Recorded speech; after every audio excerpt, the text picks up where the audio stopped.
রাজাপুর কাঠালিয়ার প্রার্থী কে হবে? ডক্টর ফাইজুল। আল্লাহ, ওর এত বক্তব্য বাইরেছে, পিরিগো এত থাকে না। ডক্টর ফাইজুল হক সহ অনেকেই আমাদের সাথে হাত তুলেছে।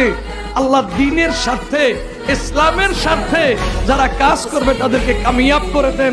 যখন কোন ব্যক্তি দলের নাম লাগিয়ে ইসলামের দুশ্মনী করবে, ক্ষতি করবে, আমরা তাদেরকে মেনে নিব না, ঠিক কিনা বলেন?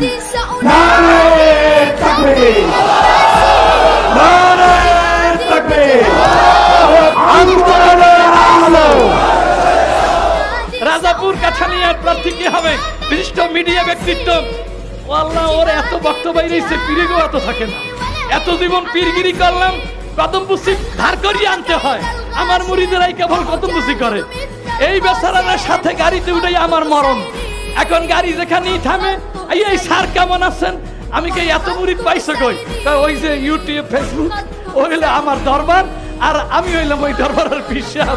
লক্ষ কোটি মানুষ আমার এই বলে সালাম দেয়। আগামীর বাংলাদেশ ইসলামের বাংলাদেশ, আগামীর বাংলাদেশ কলেমার বাংলাদেশ, আগামীর বাংলাদেশ পীর আউলিয়ার বাংলাদেশ, ঠিক কিনা বলেন? প্রত্যেকটি মানুষের জীবন চলার জন্য তার নিরাপত্তা নিশ্চিত করা, সন্ত্রাস, চাঁদাবাজ, টেন্ডারবাজ মুক্ত একটি আদর্শ সমাজ, একটি ধর্মভিত্তিক সমাজ প্রতিষ্ঠাই হবে আমাদের কাজ, ঠিক কিনা বলেন? নারে তাকবীর, নারে তাকবীর, আল কোরআনের আলো, আল হাদিসের আলো। আল্লাহ, আমরা আর শয়তানি ষড়যন্ত্রের ভিতরে থাকতে চাই না। ইসলামী হুকুমতের একটি সুখী জীবন আমাদেরকে নসিব করে দেন। ইয়া আল্লাহ, নির্বাচনে পদপ্রার্থী হয়ে অনেকে আমাদের সাথে হাত তুলেছে।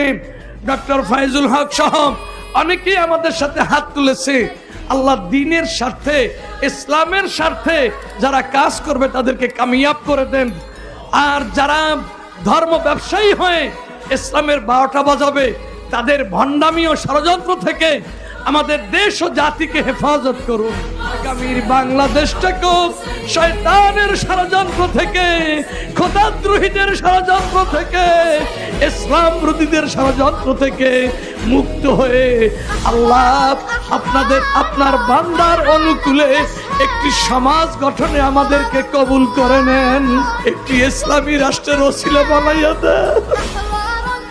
তিন দিকে ভারত, একদিকে বঙ্গোপসাগর, এখানে তো মুসলমান থাকার কথা না। আল্লাহ, এই কুফরির সাগরের ভিতরে আউলিয়া ইকরামের শ্রম ও কষ্টের বিনিময়ে, আল্লাহ ওয়ালাদের ত্যাগের বিনিময়ে এখানে যে আপনি তৌহিদের দ্বীপ তৈরি করে দিয়েছেন, শতকরা 93 জন মানুষ মুসলমান হওয়ার সুযোগ দিয়েছেন।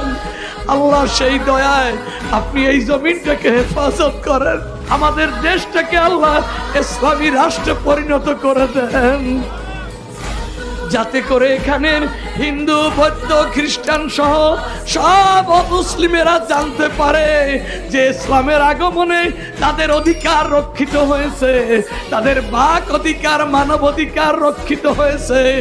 আল্লাহ, ইসলাম যে সমস্ত মানুষের জন্য, সেই আদর্শ তুলে ধরার জন্য কবুল করে নেন। মোসাদের ষড়যন্ত্রের শিকার যারা হয়ে গেছে, আল্লাহ তাদের হুঁশ ফিরাইয়া দেন।